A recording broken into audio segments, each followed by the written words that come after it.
Hey everyone, thank you for taking a stop here at the Palmetto Pitstop. I am Tony here with Adam, South Carolina's NASCAR podcast, and we are getting ready for the Daytona 500. The regular season has arrived, and this is just something now where we've gone over a lot of things. We've had a lot of time to mull things over. There have been some changes. There's been new drivers added, and this is overall going to be making for a very interesting season to see how things are seeded again.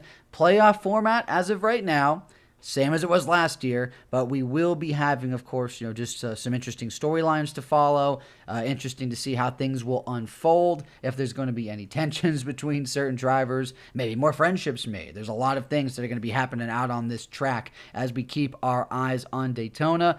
A lot of races to come. It's going to be a very active late winter into the spring, and I'm excited for it. And then again, of course, when we get into more of the hot and steamy races as we get into the summer months. We have a lot to get to until we get to that point. But right now, yep, you can get rid of some of those February woes for those football fans or who may be upset about not having as many things to watch. For anyone that's a NASCAR fan, you have something to watch again on Sundays, and we are getting ready to roll here, Adam. Yeah, we are. We have NASCAR nonstop until November. So one of these every week until then. So very excited to be back into it. It's really funny how I thought about this the other day, how the last stretch of podcasts we did, it was just like, oh, this format sucks. Oh, the sport is doing a lot of things wrong. And then as soon as the 500 comes around, we're like, yeah, we're back. So it really is, we say our opinions on certain things, but this is a sport we love very, very much. And speaking loving sports, before we get into the preview, we didn't cover it on our other podcast, the Ladies First podcast, where we had the preview for it. Tony, your Eagles are Super Bowl champions. They are. I'm still on cloud nine from that as we're going now into this transition of time post NFL football. That is, going to be a holdover for this NASCAR season for a while. But yeah, just from a sports fan perspective to have that Lombardi trophy back in Philadelphia is incredible, especially with such a good beatdown of the Kansas City Chiefs, which, unless you're a Chiefs fan, a lot of people wanted Philly to win that game, which made it felt even better the way that they won. I even had division rival fans just come up to me and just tell me, hey, we're rooting for the Birds just for this game. But just the fact that I had people that typically would hate the Eagles, rooting for them in a game against, of course, an opponent that wasn't even in the NFC because it's the Super Bowl. They just hated the Chiefs so much. We're sick of the media coverage. We're just sick of the oversaturation of everything Chiefs related. So a lot of, I guess I would say, what am I trying to say? Just, I guess, de facto Philly fans or temporary. Borrowed fans. For a day. I was a borrowed Chiefs fan for the AFC Championship so they could eliminate the Bills, but was immediately a borrowed Eagles fan for the Super Bowl, as soon as that game ended. So we had a lot of fans on loan for that Super Bowl, so that's where we are settling into right now, and yeah, just from that aspect, extremely happy. Love to see that my quarterback, Jalen Hurts, was a Super Bowl MVP. Saquon Barkley, love that guy. They ran all over him, but not as much running over them. He was kind of held in check, but just overall the dominance that was found by Philadelphia. So, yeah, quick shout-out to them before we start to get into racing here. And that's where this leaves us now, because still on that Super Bowl high, but now another sport to get into as we make this further push into the dying phases of winter. Daytona in our sights, and of course to help y'all thaw out, why not start another season down in the Sunshine State? Yeah, very, very excited. We already saw two really, really great duels this past, Thursday. Finally, it was, I was thinking about this a few weeks ago about how I have went, 9 years now almost without seeing my favorite driver in victory lane. So seeing Bubba Wallace, I don't care if it's a qualifying race. I don't care. It's not going to count on his career wins. I do not care. I got to see my driver win a race for the first time since Tony Stewart at Sonoma in 2016. I was by myself here there watching the race, and I was jumping up and down. It was a feeling I haven't felt in almost a decade. So very excited. Great first race. The second race had a lot of controversy behind it, throwing the caution flag inches from the finish line, which robbed Eric Jones of a win, which Legacy really could have used, and instead giving it to Austin Cindric. And there was a lot of people not happy with that decision. Some old drivers mentioned it. Mark Martin made a joke about the 2007 Daytona 500, which if they threw the caution when cars started wrecking, Mark Martin would be a Daytona 500 champion. But because they let them race back to green, Kevin Harvick, of course, won that incredible race. So just so much controversy in the first week, in the first race, or the first day of racing for the Daytona 500. And then we had last night, Friday night, when we're recording this on Saturday afternoon. But on Friday night, Parker Kligerman won the truck race, and then he didn't win the truck race because they disqualified him. So a lot already happening, making me a little nervous for the 500 itself.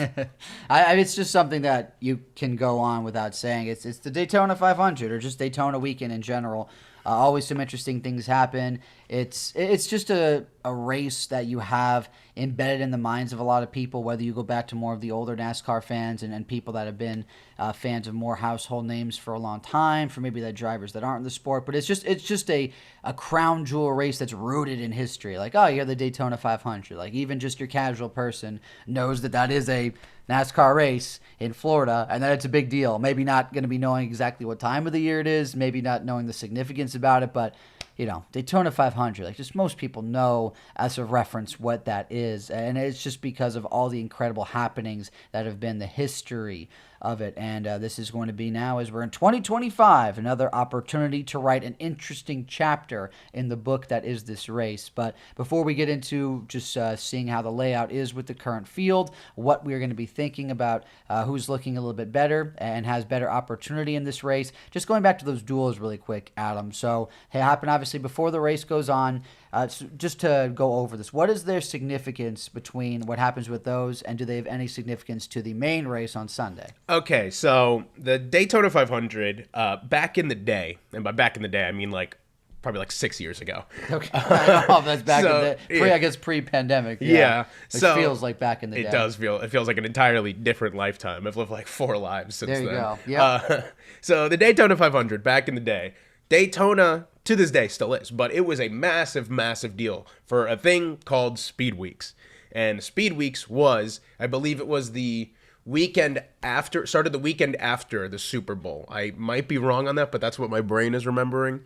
It started the week after the Super Bowl. So where they had the clash, it used to be called the Budweiser Shootout at Daytona. Very similar style, about 22, 23 drivers, and I believe it was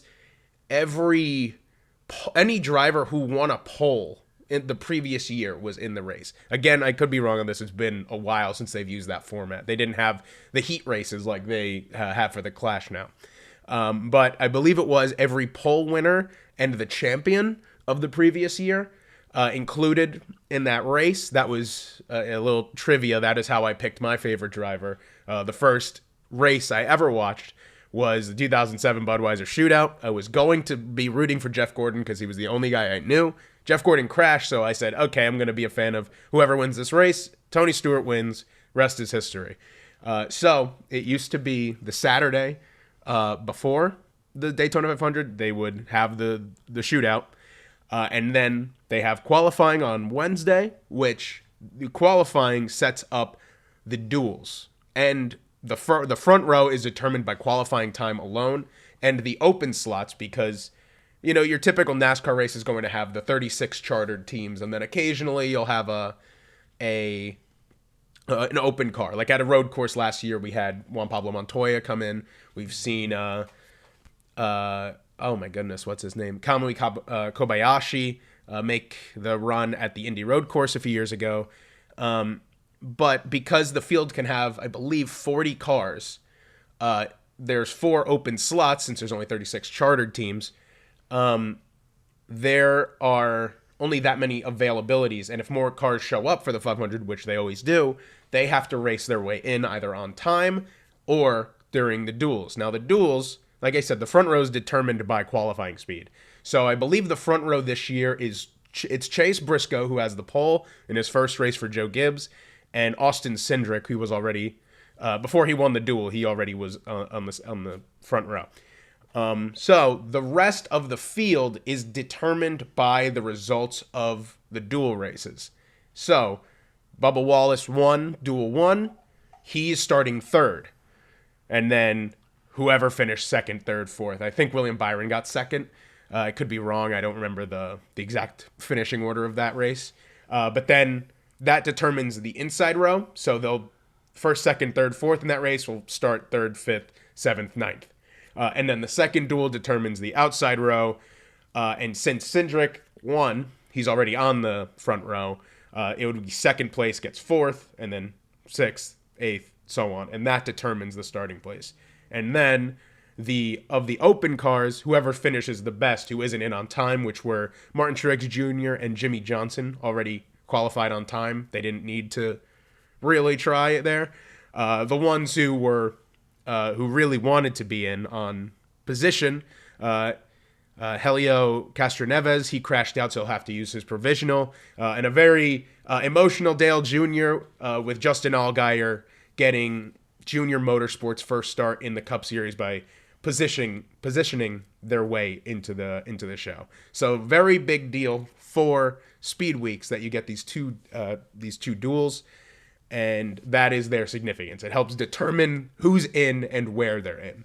Okay, so obviously it's something that, for anyone that watches the race, maybe they don't care as much. But, of course, anyone more in tune and in depth into these races, just watch the duels because they want to see where the drivers, they want to see how things are all set up. Because it's not just, it's not just a random array of cars out there. You earned your spot. So that is definitely very interesting in that sense as we're talking about this and as we're going at this and starting out the new regular season.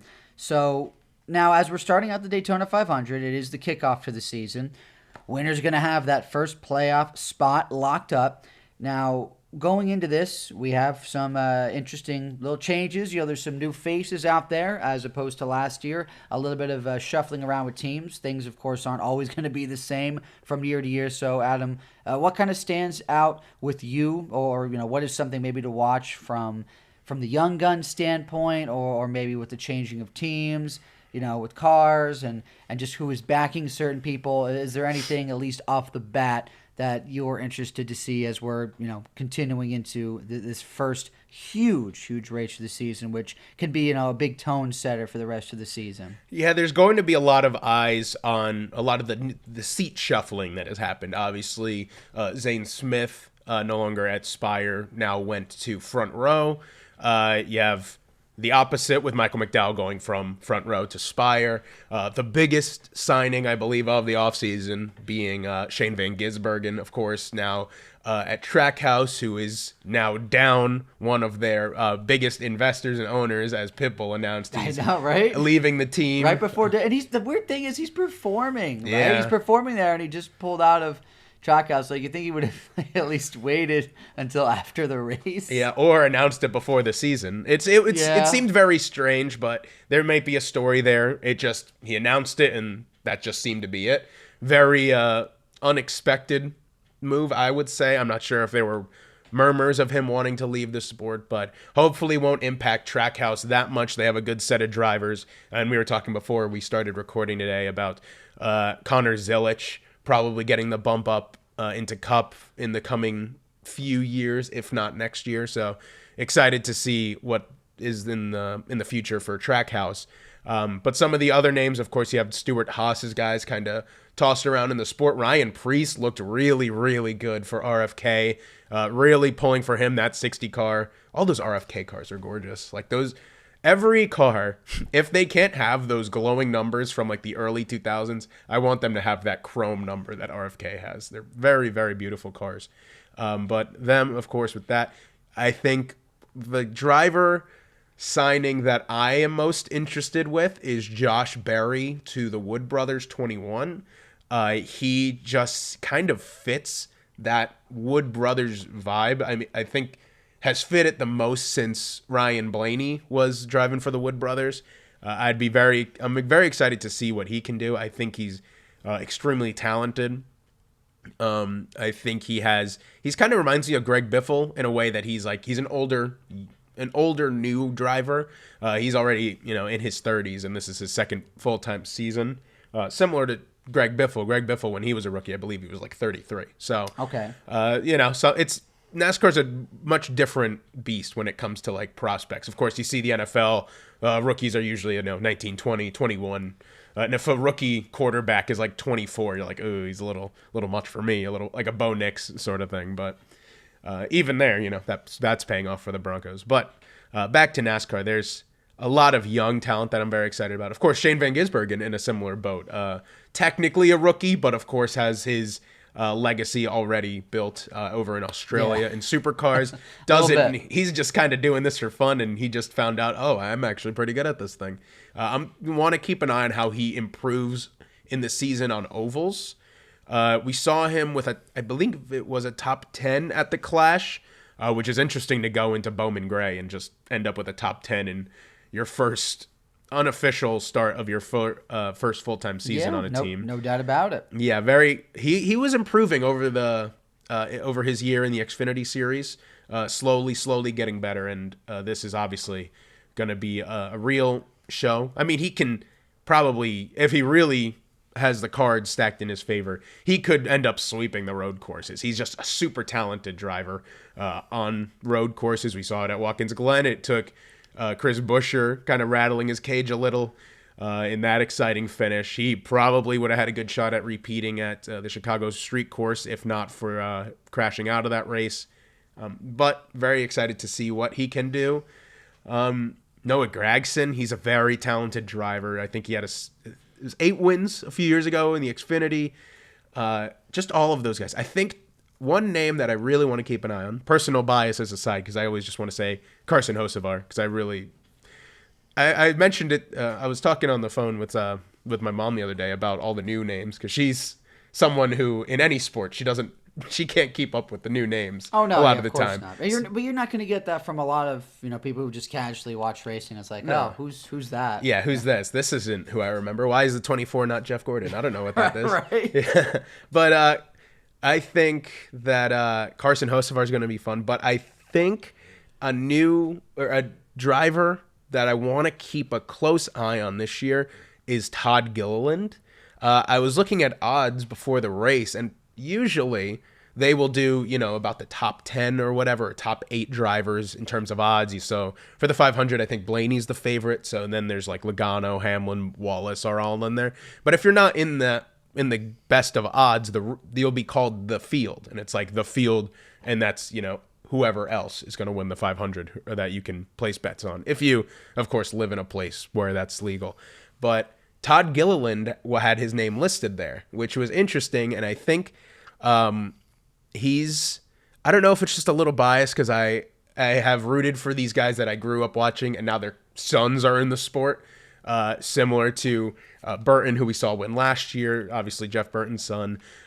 We've seen Chase Elliott, the son of Bill Elliott, and now Todd Gilliland, son of David Gilliland. So I really want to see him do well. I'm not expecting him to go on a championship run or anything, but he could potentially steal a win at a super speedway or play strategy right. I just think those teams are going to be a little better this year. Front row has an interesting cast of drivers. Front row having Zane Smith, who showed promise last year, Todd Gilliland, and driver whose name is escaping me at the moment. I think it's one of the SHR guys who went there, but I can't remember him.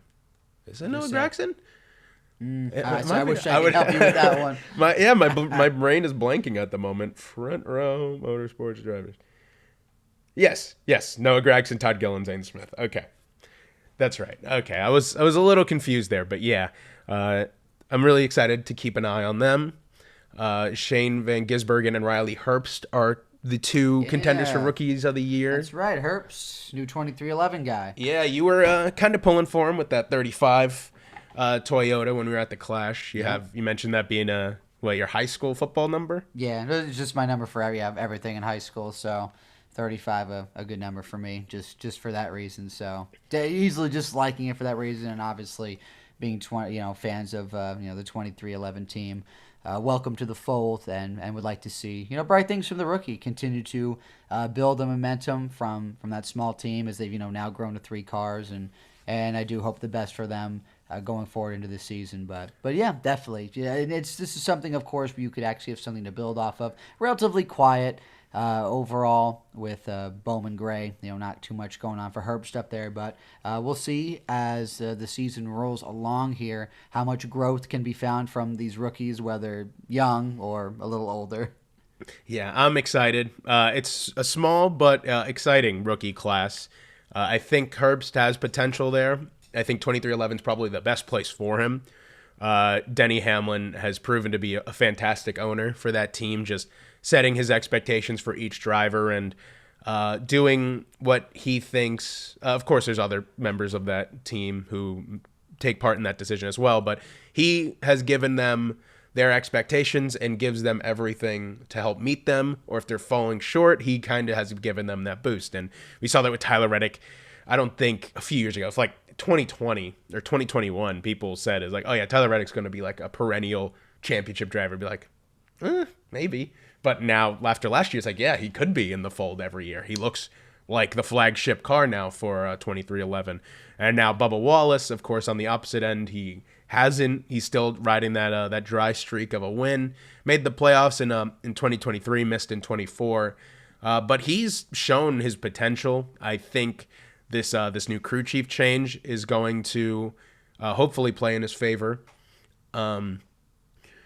I would hope that this streak can end both for Bubba Wallace's career and for my mental sanity of just not watching a points-paying win in, like I said, almost a decade. I would love to see it. I think Riley, he's going to be given the leeway, but also kind of be poked in the butt about it. Like, we're not going to expect you to win a championship in your first year, but maybe, get a win, maybe be in contention for the playoffs, or just show that you're learning this car, because this is a much different car than the Xfinity Series. So 2311 looking very, very promising for the future. The Bubba Wallace, that McDonald's car is beautiful.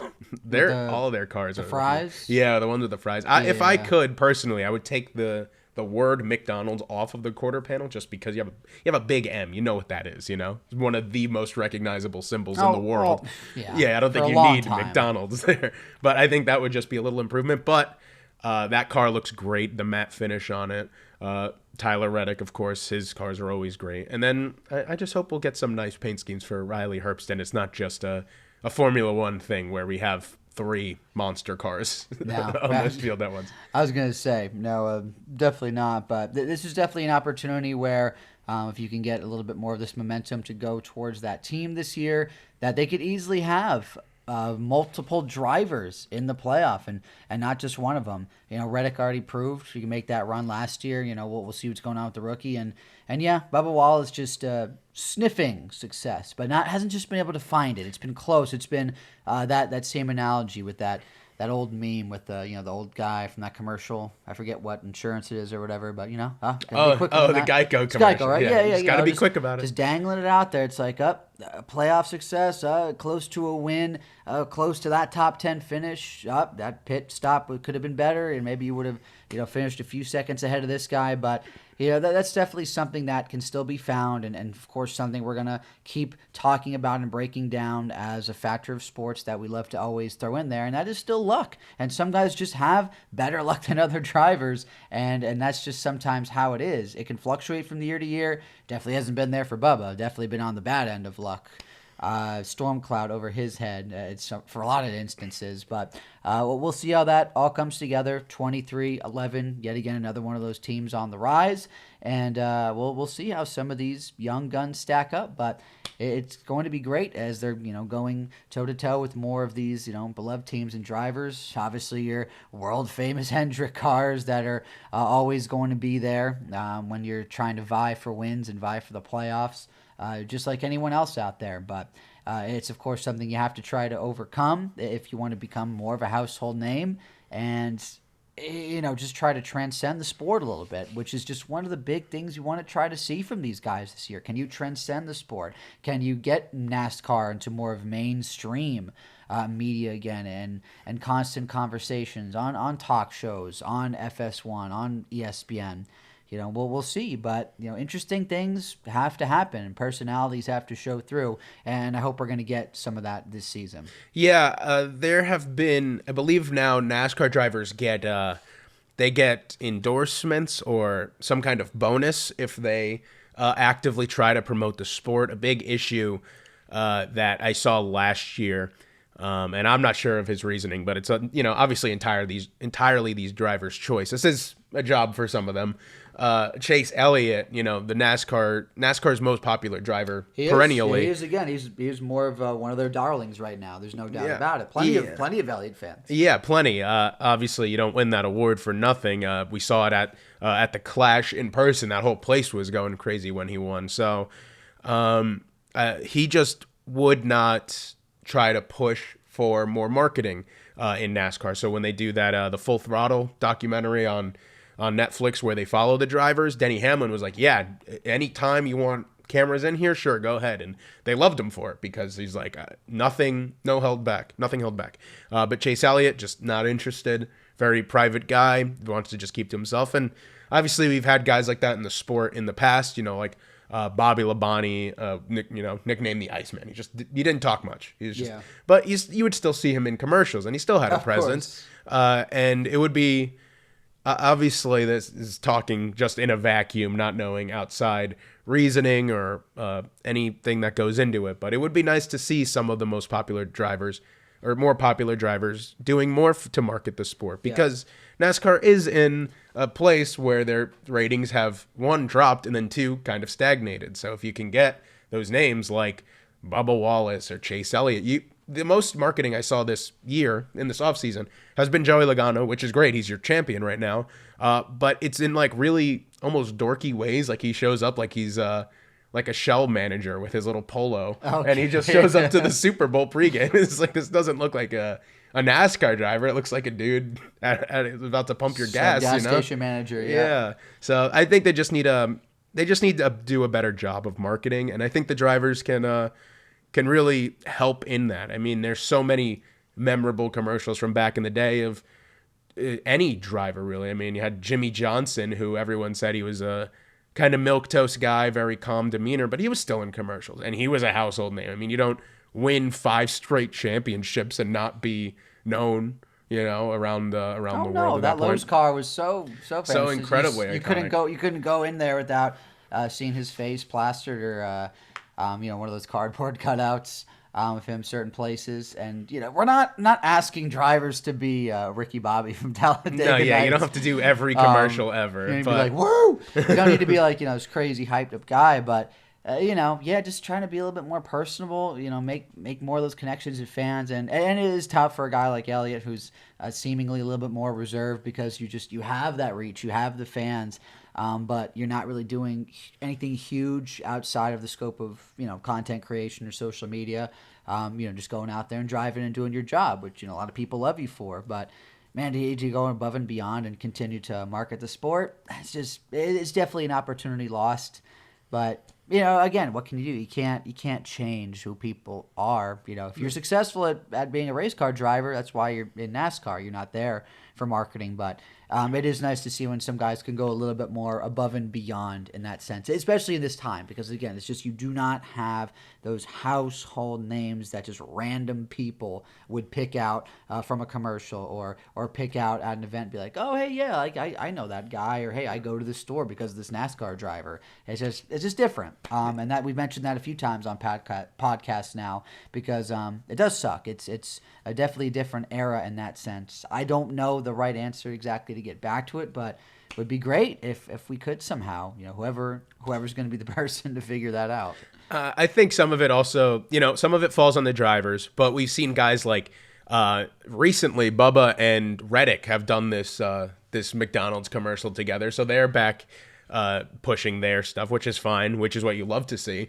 I think Bubba and Reddick are two of some of the best personalities in the sport right now. Bubba especially, he has that now that he has like the dad energy inside of him, now he's kind of really coming out of his shell. I think it's a new era for Bubba. Just, pre-dad and then post, or pre-being a dad, post-being a dad.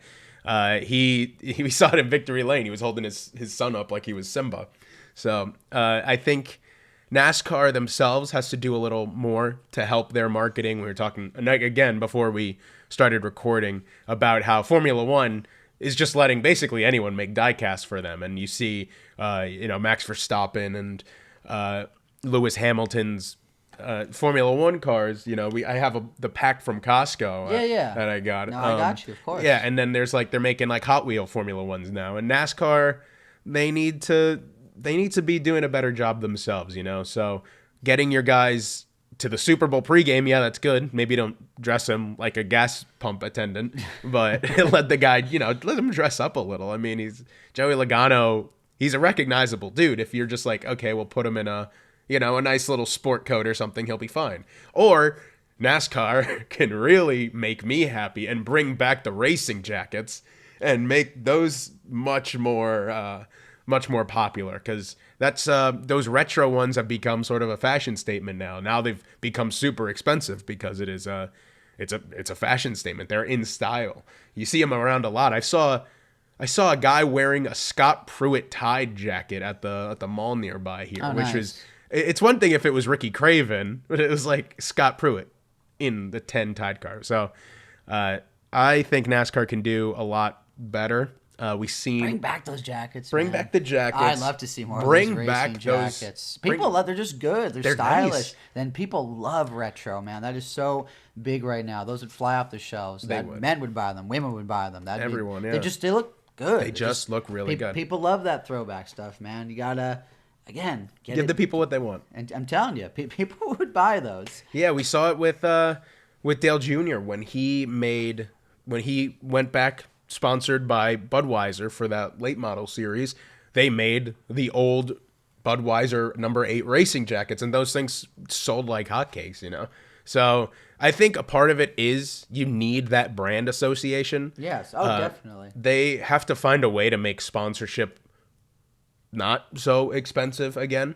I think these cars are just so expensive to produce that NASCAR drivers have to have 5 sponsors per year just to cover it. I mean, we've seen so many big sponsors leave the sport, but we've also seen some come back.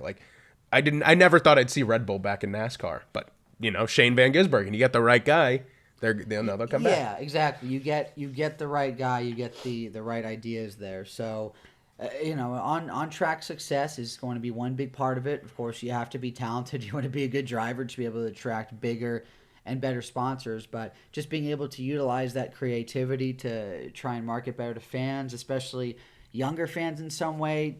I don't know, just put that effort out there. And I'm not seeing it. If you're going to be trying to attach yourself to a driver and you're trying to be more lucrative, I would hope that these companies aren't just doing it just for the sake of literally getting their logo out there. But, you're wanting to try and help promote yourselves and the sport of NASCAR as well. Whatever way that could be mutually beneficial. So just wanted to give again my 2 cents on that as we're going into the season. And by the end of the season, I'm hopeful that we're having this conversation in a different sense for, maybe a few guys that broke out this year and became a little bit more than just NASCAR drivers and found a little bit more celebrity status, because it's just needed, because celebrity culture in this country is ridiculous. Whether you love it or hate it, it's going to help you with recognizability, and it's going to help you with marketing. And social media is huge on that. All these just random people who were, random people a few years ago or into the pandemic, who are now superstars, who are now social media stars and have millions of followers, who literally did nothing than just because people found them interesting or beautiful or whatever. And you have, again, this crazy following. So we'll see what happens with that. But obviously it still all starts with NASCAR and how your performance is going to be in terms of winning. Because you know what? Everyone loves a winner, Adam. So what are we looking at in terms of who we think is going to have a better shot to win this thing, especially in the sense of, past driving and and who's done a little bit better with these courses, and not just even past winners as well, but obviously that's a factor too. Yeah, so these cars are different, much different than the previous generation. That's, a pretty obvious thing. And a lot of the guys we saw dominating in the Gen 6 cars or Gen 7 cars have not been, or the Gen 6 has not been dominant the same way in these cars. Like Denny Hamlin was one of the best super speedway racers probably ever, and then I think he still has not won in this next gen car yet on a super speedway. So it is much different. Some of the guys who are just really good at these super speedways, Bubba Wallace has been. It seems like Bubba Wallace is just waiting to win at Daytona. That he is always there at the end at these Daytona races, and he just manages to be around. And he almost won this race a few times. He almost won it, I think, in like 2018 or something. He came in second to Austin Cindric in 2022. And he's been leading at the end for some of them. I mean, we saw 2023, he was leading at the end of Talladega before he made that aggressive move, and, that whole thing played out. And he finished top 5 last year at the 500. So he's someone I would keep an eye on for sure. Not just as a fan, but just in general. He got his first win at Talladega. So he's won. He knows how to get it done. And I think that dual win could be a turning point for him, where it's like, okay, I have this in hand. Leading the last lap and then leading to the checkered at Daytona or Talladega is extremely difficult because it's so unpredictable. And he had so many runs he had to defend, and I think he did it perfectly because he got a huge run, and huge runs at Daytona are not always great if you get too far ahead, but he did it at the perfect time. He drove away, didn't really leave the opportunity for anyone to make a run on him. So someone I would keep an eye on, definitely him. Denny Hamlin, even though I just said he hasn't won on these courses, you can't count him out. He went from like 18th to 4th in the last few laps of that duel that he was in. Reddick, of course, he's talented on just about everything. Probably one of the most complete drivers I've seen in the sport so far. He could just win on anything. He's someone to keep an eye on. The Toyotas have been fast this weekend. Of course, Chase Briscoe starting on the pole, looking like he's a new driver, basically, moving from the 14 to the 19. Who else? I was just thinking of somebody. Cindric. The Penske cars are always going to be good. Fords in general. I agree to that. Yeah. Hendrick, you can never really count Hendrick out, but obviously Larson has looked. He's just not had luck at super speedways, but that's always going to be bound. That is bound to change. Larson, again, one of the best drivers in the world, and yet still just can't get it done on a super speedway. It's gonna change at some point. But I think those are some of the guys to watch. And of course, it's Daytona, so surviving is the hardest. Exactly, just avoiding the accident is your best strategy. Yeah, avoid the hellfire, and then just be there at the end, and you'll already be in a better place than half the field. Yeah, or of course, if you can find the ability to stay up near the front of the pack, but sometimes even just hanging out near the back, and there's a big wreck, and you get around it, and there's a caution. There's a lot of different ways and strategy you could find your way back up. Especially if you have enough confidence in your car to be able to chase down leaders. But that's one big thing. It plays all into just that strategy factor, but you also have to mix in a little bit of that luck. Who's going to do a little bit of bumping here and there? Who might make a little bit of a wrong decision? Maybe a little bit of a boneheaded move that's going to cause a field-clearing wreck. And that's all part of it. And that's, of course, something that fans are still waiting to expect, or, almost could assume is going to happen in some capacity at Daytona. And here we are again, waiting for it all in 2025. But, the sky is still the limit for a lot of these guys, a lot of these younger drivers. There could be some of these narratives that are set early, some of these guys that can achieve playoff contention and, already solidify themselves, because that's just the way things work with this current format. Knowing you're already in by week one, definitely a sweet feeling. Of course, you want to make sure you're finding success throughout the rest of the season, but just to get that load off of your shoulders early in the season, not having to, maybe be as daring, still wanting to win races, but not having to do anything too crazy at the end of the season. It's nice, and a lot of guys definitely going to want to be vying for that. So, maybe making some of those moves and trying to have some of those risks here early to try and get that out of the way is something I would anticipate maybe leveling out as the season goes on. But just to know at any point if you win, you're in the playoff, it's a good thing to know. And, love it or hate it with the current format, at least it helps make these races more interesting in that sense of, guys continuing to chase that down, knowing, hey, I'm in the playoff. Maybe it might not make for better racing at some other points of the season, but it's going to make it better for me. So we'll see how that all plays out again as we go with this format again into the rest of this year. Yeah, and a small change to the format, which could prove very interesting, is that they're adding the extra bonus point for who leads, who has the fastest lap in a race, and it's only 1 point, so it'll depend. It'll come down to it, but the regular season championship between Tyler Reddick and Kyle Larson came down to a point, so it could end up being big, and we could see some guys on the bubble. Maybe it might not affect your Denny Hamlins or your Kyle Larsons, who are gonna be in the championship more than likely in the championship 8. But it could be guys like Bubba Wallace, guys like Ross Chastain or Chris Buescher, who were on the bubble and just got bumped late in the playoff run, or in the regular season playoff run. You could see them come down. It's like, well, we might not win today, so let's come down on this caution and put on some fresh tires and try to turn a fast lap. Yeah, I agree.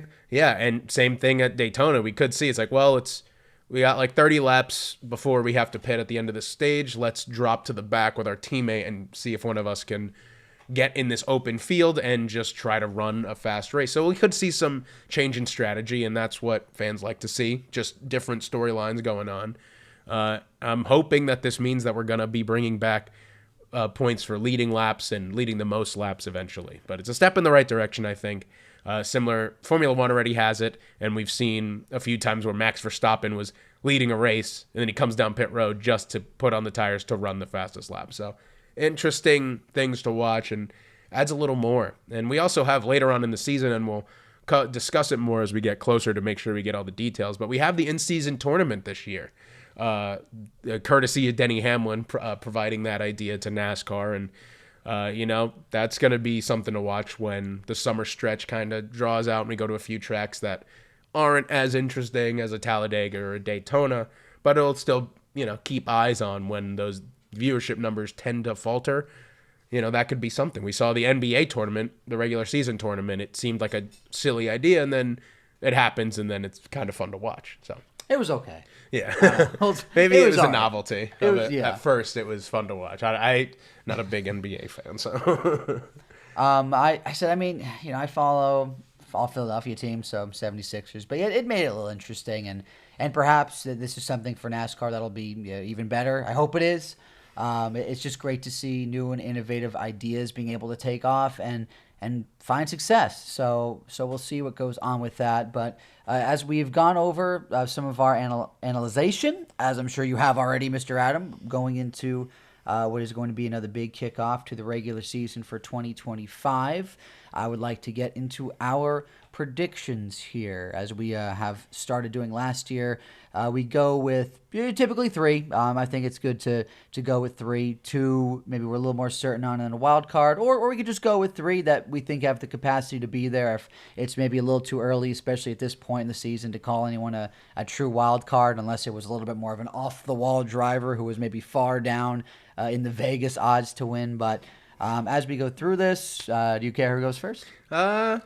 I'll say you can go first this time. All right. I don't know if you were here for the last time we did a driver preview like this, calling your shot. Maybe I don't think so. Yeah, we got it really busy at the end towards November. Yeah. Schedule conflicts. So, all right. So as we go now to the Daytona 500, here we go. Oh my goodness, it's happening tomorrow. It is the 15th of February that we're recording this in the evening for the race tomorrow on the 16th. Want to note, I don't think we said it. Moved up an hour. Oh, yeah, it did. It moved up to 1:30. Yeah, 1:30 for that race tomorrow as opposed to 2:30 because of potential for rain. So just wanted to throw that little nugget in there. Yeah, I forgot about that. Oh, yeah. So, yes, that's going to be 1:30 instead of 2:30. But anyway, regardless of the start time for the race, from what I've looked at, analyzing some of these drivers, their past success, their strengths, the odds, from what I'm stacking up right now, my two that I'm going to pick off the bat from what I'm seeing right now, actually a little bit more of the household names, to be honest with you for this one. I might be completely wrong, but for this one, I'm going to go with Kyle Busch and Denny Hamlin. From what I'm seeing, I'm just liking how their styles kind of go with this track. Kyle Busch is still yet to win one. He's still a guy, in his more later phases here. He's not a young buck anymore, but still wants to show that he's got some left in the tank. And of course, he fell short of the playoff this year. So how about if he came out and won the Daytona 500 and solidified that to start the season to show, hey, I'm still here, guys. I'm not done just yet. I think he definitely has the capacity to do so. So Kyle Busch, Denny Hamlin, a past winner, of course, already. I'm going to put him in there. And I guess a little bit further down the list, I guess could say it's a wild card, but he did win already. I'm going to go with Austin Cindric. Cindric already winning 2022, so that would be one first time, one second time, and then Denny Hamlin would be a 4-time Daytona 500 champion. Yeah, I know. Which would be very, very... Put him in a crazy list of legends there. It would, and then maybe that pressure will be there. Maybe that's in the back of his mind, but just overall, I'm trying to not factor all that in. Just again, based on what I'm seeing from stats and ability and general past things, not going too far down the list. And again, trying to see what Vegas is thinking as well, contrasting with what we're thinking. As much as I would love to see maybe a new face out there win, just going a little bit more safe with my picks for this one. So. Kyle Busch, Denny Hamlin, Austin Cindric, going to be my three I'm going with for this one. All right, so we have slightly different drivers. I, too, had Kyle Busch. I think there we go. I think he could be in a similar situation to Denny Hamlin in 2018 when Hamlin went winless the year prior, and then first race of the season wins the Daytona 500. So I could see that happening. Obviously, he's gotta be hungry for a win to end that drought that he has going on. It's never gone winless in a season before last year. Surely feels terrible, and I'm sure that he is eager to get back in victory lane. And what better way to do it than to win in his 20th attempt at the Daytona 500? Surely they've said it over and over these last few days at the 500 that. It took Dale Earnhardt 20 tries, the 20 years of trying that legendary call. So I think Kyle Busch could be a good one. Maybe mine next two are a little more out there compared to as far as household names go. But I think Paul Sitter, Chase Briscoe would be my second pick. Okay. He's got new life in his career. We've seen the flashes in the pan at Stewart-Haas. Obviously, I got to watch him win at the Southern 500 last year. Very, very interesting move that I really think is going to work out. That 19 car has, since Truex has been there, it's been a good car, good solid team for the drivers in it. Of course, it was Carl Edwards before Martin Truex, and if they get that guy in there now, and he had the kind of career he had with that 19, just always winning and always being there at the end of the playoffs. I think Chase Briscoe can have a very similar career. I don't know if he'll win or be quite as dominant, but I think he has a good chance at this 500. The Toyotas have seemed fast, and Chase Briscoe, obviously the fastest over this past week. I think he could make a statement like, hey, not only was I kind of held back by Stewart-Haas in their dying days, I also now, with 3 career wins, would include a Southern 500 and a Daytona 500. So 2 crown jewel races under his belt would be very, very cool, I think, for him. And I think it would kind of usher in a new era of Joe Gibbs. You have Denny Hamlin, and Ty Gibbs already there. and now you have the new guy winning races. So I think, like I said, first pick Kyle Busch, second pick Chase Briscoe, and my third one off the wall. I mentioned him a little bit earlier. I want to keep a close eye on Josh Berry. I've just watching him in practice, watching him in qualifying, watching him during the duels. Something is really clicking with me in that 21 car. I think they go back to back at Daytona. I would love to see Josh Berry get his first career win and kind of set him off on the right foot. I love that 21 car too much for it to just be sitting there, not winning, which it had for a while since Ryan Blaney had won in 2017 to last year at Daytona. A long time to go without visiting victory lane. I think it's about time they get a guy in there who can win a lot. Josh Berry, obviously very talented. Again, 3 drivers: Kyle Busch, Chase Briscoe, Josh Berry as my picks for the Daytona 500. All would be first-time winners for the Great American Race. And that would be interesting, too. Like I said, I just went with a little bit more of the past success as opposed to the first-time winners. But I would still love to see that because it is nice to see the celebratory sense and just to see someone being able to have that opportunity of a first-time Daytona win because, it's a crown jewel. It means a lot.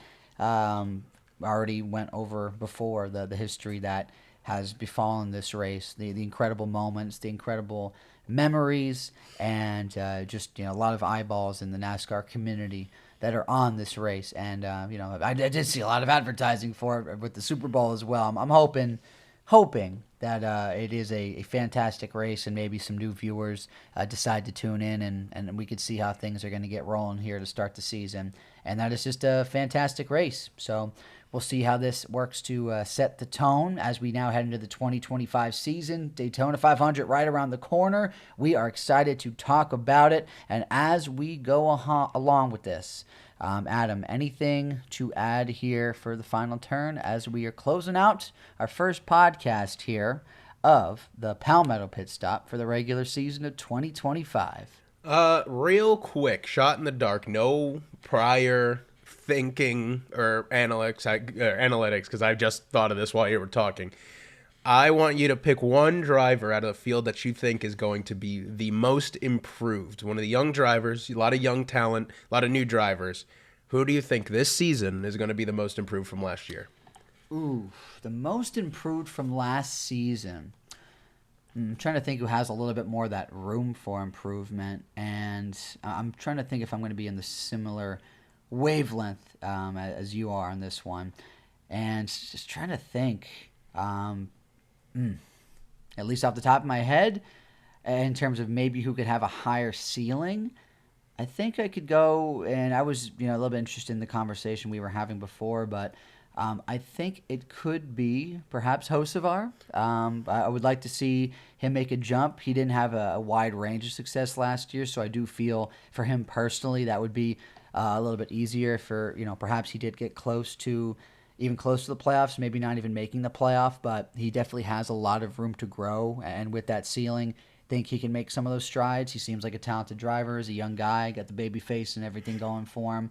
Seems like a very likable guy. So I would give it to him if I could see a most improved from last year to this year. Even if he didn't make the playoff, if he got close or maybe got some top 10 finishes in there, more consistent. If he can get up there in the field or at least be one of those bubble drivers and maybe try to build off that. But that would be my pick. Yeah, I like Hocevar. I like what he has shown thus far. Obviously, just 1 year into his NASCAR career right now.